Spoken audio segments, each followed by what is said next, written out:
I had to do what I felt was right for the community, what would strengthen them, and I know that this was very important. So I'm just glad to see you for myself. In our line of business, those people, most of the people who you assist and you help, never remember. But all the people who you try to help but can't help, they never forget. So what I'm saying is, Sholom, Mrs. Rubashkin, I thank you from the bottom of my heart for remembering.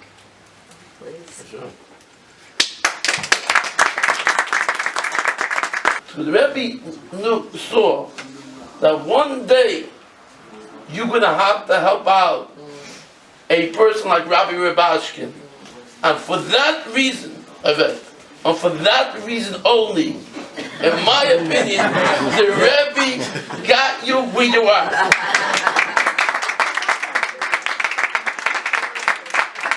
I just want to say that Ellie mentioned that this is going to be a short program, but with all this food here, I just happy. So I'm thanking Nina for hosting. Thank you, Yvette.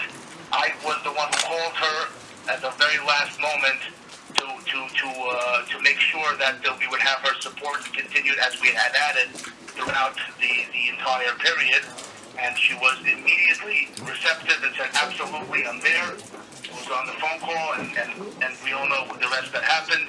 But I just felt that I owed Yvette Clarke a personal phone call from Israel at 4 o'clock in the morning and give her my own personal gratitude, a tremendous mitzvah that God will repay you over and over again when you help our community. You are helping God's children, as you know, and we are grateful for that support and that friendship. We appreciate you being in Washington, representing us, the community very well. And I'm also proud to consider myself to be a friend of Yvette Clarke, who has a very open heart, and I am so happy that she showered her love on the community in the way that she did.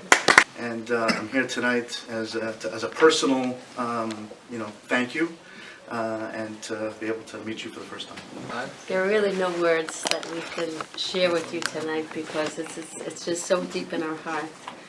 And what I can say is that we know from our tradition that God chooses good people to do good. And so we know from the good that you did, even though we don't know you personally for all these years, but we feel what a good person you are and how special your involvement was, and always willing to help us out and to just speak for justice, because this was such an unjust story. So there is just thank you so much. Thank you.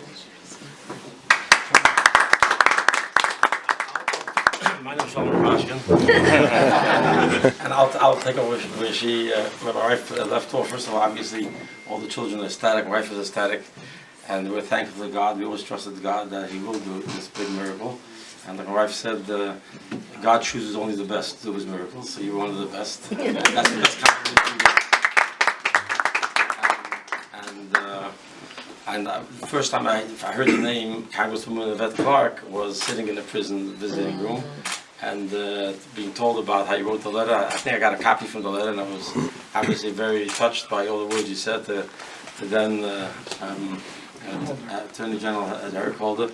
And it's very sad that all you were asking for was an investigation to find out what happened. You weren't really, you were asking for justice, and it was just totally ignored, which is... and then years later, when they came to make the push, you were there again, and I hear that you were one of the first ones to do it. And to be the first, it takes leadership, I can tell you that. And so I admire your leadership. I'm doing it to see that. And now I'd like to take the conversation to an area maybe is going to be very uncomfortable for people to hear, because there's a part of this universe that is not a table like this with good food and enjoyment. And I'm not here to cry. I want to discuss some of the plights that go on, because I know there's a big push here now for prison reform. Yes. And people of all colors, of all types, I've met them. I have a personal now, God gave me a good training for the last 8.5 years. So that's the first, so I know the prison reform, I know you're on top of it, in front of it. So I think I'll use the opportunity to meet you. So I say thank you. Give me 10-15 minutes, I'll tell you a few stories that I experienced. And you can see what's happening there, and some of the driving is really bad, and it's all. Let me start. First thing is, and I'll be brief on each one without giving you all the details. Is when I was arrested twice. I was in jail twice. First time they denied me bail for no other reason than I'm Jewish. They said because I'm Jewish. You know the story that in their words, a prosecutor out in the Midwest said that I'm a de facto dual citizen and therefore I'm not even an American. I was born in America. And a federal judge accepted the argument, and I sat in jail for 73 days for no other reason than I'm Jewish. Imagine that. Imagine. And I personally, as a Jew, I find that to be very, very meritorious. that I would. But how does a great country like the United States allow? And it's still on the books. It's every Jew today is under that because it was not, even though later I got a hearing and I was released, that issue was not addressed. The magistrate judge, sorry, you're so shocked, huh? I'm listening. Okay. Listening to all. I know you're very much involved. Thank you also. But the magistrate judge ruled that I am not. They said I'm a de facto dual citizen. He accepted it. So that's that. I was ultimately, thank God, released. And then I went through a trial, and then when I was arrested a second time, after the experience I had in a prison in South Dakota, where I was brought into a room, I was told to take my clothes and put on prison clothes, and I came to my tzitzis. The first place I was, the first time they didn't do it. They allowed me to wear my yarmulke and tzitzis, and here they made me take it off, and I said to them, I'm Jewish, and I'm not allowed to take it off. And if I'm going to take it off, I can't walk anymore. I'm not allowed to walk, and I made it through. So the guy says to me, listen, buddy, he became my buddy. He's still like that. Buddy, listen, buddy, a lot of things are going to change for you tonight. So I realized he wants to change me. I think he's not going to change me. I'm Jewish. I'm proud to be Jewish. And I said to him, sorry. I know I was 8.5 years in prison. I didn't get one infraction. Just, of course, I keep the rules outside prison, inside prison. But when it came to religious rights, they should be doing the right thing. And unfortunately, they came with force. I'm not going through the whole thing, went through over there. They took me out of my consistent. They made me get a totally undressed. They put me on the clothes like I'm a crazy guy. Threw me into a dungeon overnight. And it was a very dark moment in life. I went through a very, very questionable trial. And I thank God I held on with faith in God. That God's still with me. And I decided I'm going on forward. And so this initially happens. I was sleeping one night in Cedar Rapids. I never talked about it. I spoke to a few people, not much. And the cell they put me in was right next to a shower. I can't describe you. And I hear two officers, I couldn't see any faces, but clearly two white officers brought in somebody that clearly had an African-American accent. I never met the guy, I never saw the guy because I was in a cell. And they were talking, and he went, took a shower, and they went out. He said something. I can't remember what he said. There was nothing. It's only here, a whack. And he had something fall to the floor. And the guy says, why'd you do that? So the police, I just watch, listen to how they work. So rather than saying, I'm sorry, or, oh, look what you did to yourself, they start blaming him. It was really, what they do, they open the door, they'll do that to me. And this is what goes on. And the second time with the yarmulke and tzitzis, they actually beat me up. They dragged me on the floor. I wound up in hospital for 3 days, all because I didn't want to take a yarmulke and tzitzis. So this is one area where it's happening, and it should be corrected. Then the second area, I can tell you, I really always wonder is what motivates these long sentences. What's going on over there? So, one small thing is how powerful this is. Everything's always masked with good intentions, but it's really all about money. It's a business, all about money. And besides having to fill the beds, and like nursing homes, you have to fill beds to get the program, so they have to fill beds. Besides that, there's a lot of multi-layers that people are making money off the system because they have captive customers. I'll give you an example. I walked into, when they first brought me to Otisville, they brought me into a unit, a barracks, and I was looking, I've never seen this in my life. I was just trying to pick up, I grew up in a city, so if you're looking around, and I was very impressed by the cleanliness of the people's clothes. They were summertime to allow them to wear white t-shirts instead of the uniform, and the whole clothes, they were dressed nice, ironed. I said, wow, these federal people really know how to do the thing right. They had a washing machine in every single unit, and they allowed them take care of their own hygiene. So I thought it was sitting to me, I thought it was all part of some program. Well, I find out that they're about to pull everything out and turn it into where everybody has to put the clothes into a mesh bag, and they put it. So some company decided he wants to sell machines, sell them the soap for the machines. So now they took out all those machines. They can't get the clothes white anymore, clean, because they can't get it clean. So they gave everybody brown shirts, so you can't see the dirt. And what motivated that whole move? What made it move? They'll tell you water conservation. So what do people do? They walk into the shower with the clothes, and they wash it in the shower because they don't want to send it there. So the water conservation doesn't exist. It's all about who is going to be able to use this facility to make more money for selling soap, selling food, and all of that. And obviously, and this goes on a lot over there too. Respectful people. I was sitting once in the group. I write a lot of emails to my kids. I used to share with them words of the Torah for the week. I wanted to have a connection with them. So I'm sitting, I'm typing an email, and then two real heavy are sitting there. And they got some email, and they start talking stuff that was vulgar stuff. I didn't want to listen to it. So I stopped typing, and I figured, I put my fingers in my ears, they'll realize, and they'll walk out. I forgot where I was. So I put my fingers in my ears, but I couldn't type with my fingers in my ears. And I wanted to type, but I didn't want to shut it down. So I turned around to these two guys. Tough guys, right? I said, listen guys, I'm too young for your conversation, can you please cut it out? And that's what, I thought they'll tell me, get out of it. They said, sorry. I apologize. They shut the computer down and they went out. So I'm talking to myself. I'm trying to say they're good people, that you can't take the 250,000 federal prisoners and millions of people and just write them off and then nothing because some infraction. They do a crime. I met a guy, a big African American guy from Florida. His father's a doctor. He said he was young and stupid, and he got into trouble in his 20s. He's now almost 40 years old. And I asked, he said, if you ask me now, I can't tell you what he did. Doesn't even know what he did. Wow. Understand? What's the sense? And this guy was an imam for the Muslim community there. Very friendly person. Never had a bad word with him. Always worked together with him. He said he spent 22 years in a place he never should have been 22 years. I'm not talking about prison reform. Something they created this chart that absolutely has nothing to do with reality. They used the chart to give me 27 years. Where did 27 years come to anything close to what was going on?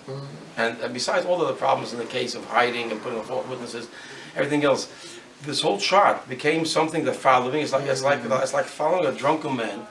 And who made the chart? They'll admit to everybody the chart was created without any scientific. Some guy sat at night. He had to put something for the committee, threw it together, and they use it. The prosecutors use it to lock people up for a crazy amount of time. So I guess I'm appealing.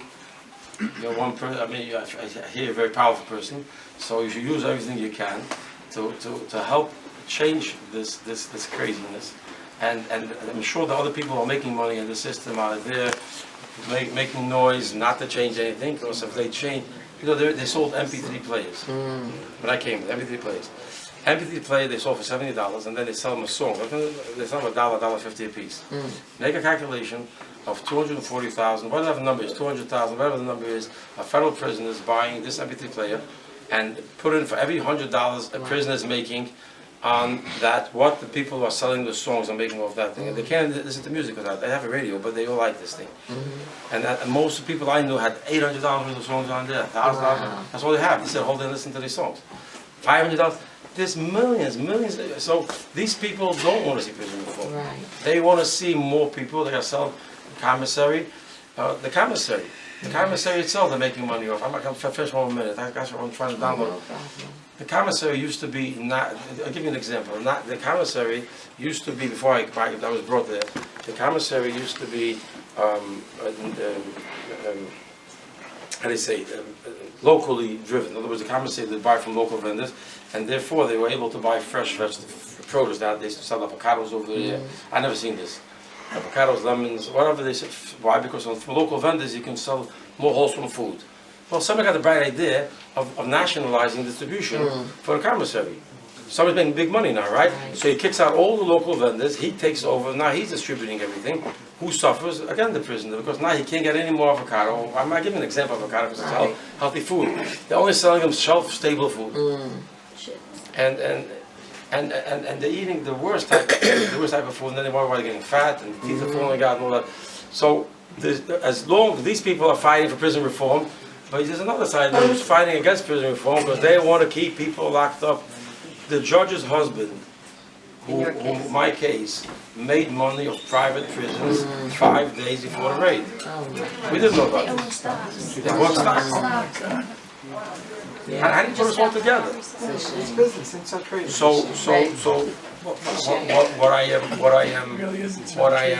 I'm appealing to you is I left behind a lot of good people. From all colors. I had one guy come to me, he said to me, you know, if we would have met in the street,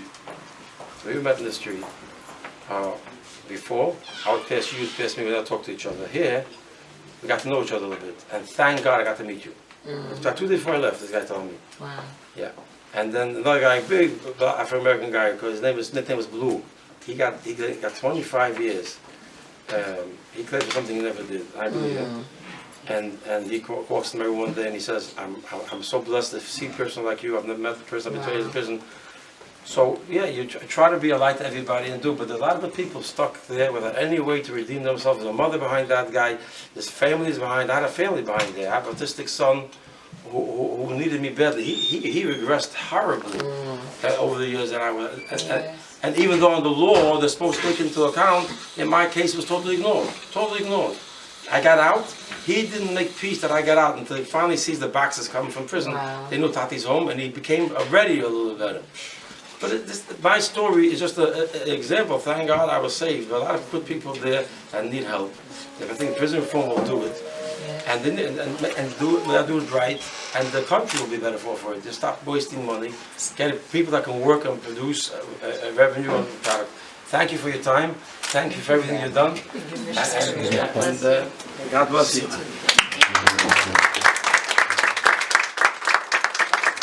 I want to thank the Lubavitcher community, but I also want to thank the Aguda community as well, because I will tell you that far and wide, there hasn't been a place that I haven't been where the Orthodox Jewish community has not really been very urgent about the need to see you released.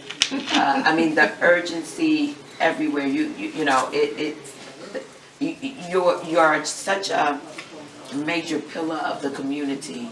I think that many felt a bit lost without your presence, without your guidance, without all that you have given.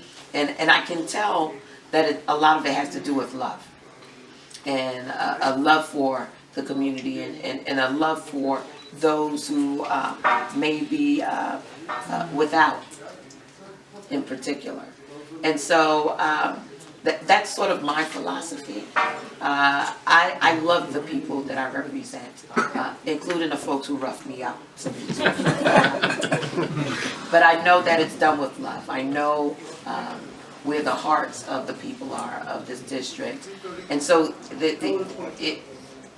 I felt compelled. I felt like I had to take on the spirit of the challenge, the injustice that my people felt. I could not abide with it.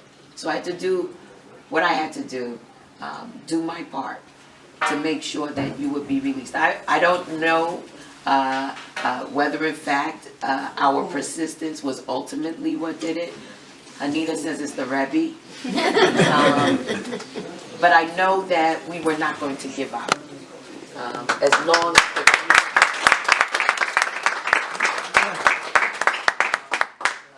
felt the way they did, there's no way that we could give up. And so I'm just honored, quite frankly, to be here, to see that the hard work, and it's not just mine, it's all of these people you see seated here. You know, they never gave up faith. They never gave in, and they never gave up. They knew that working together, this would be the result. And let me just say about criminal justice reform. Our nation has to turn the page on its own inhumanity. It's not correctional, it's called rehabilitative, right? So, you know, we allow ourselves to break people's spirits, but we don't allow ourselves to build them back, to redeem them, if you will.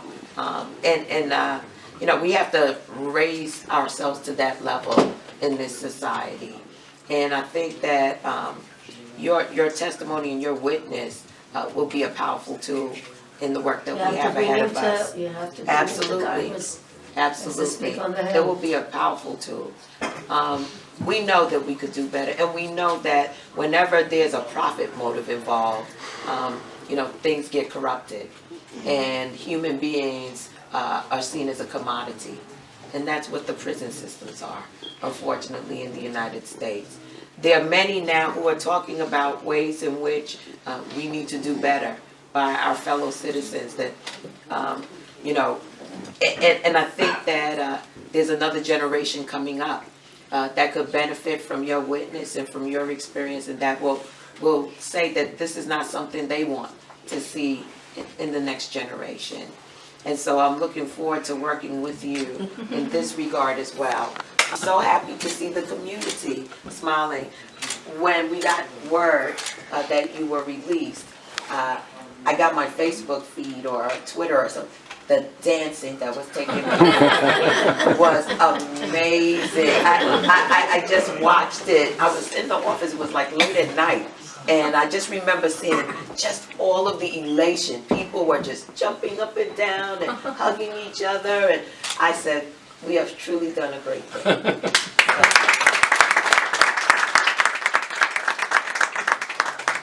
So to the family, you know, this is the next phase.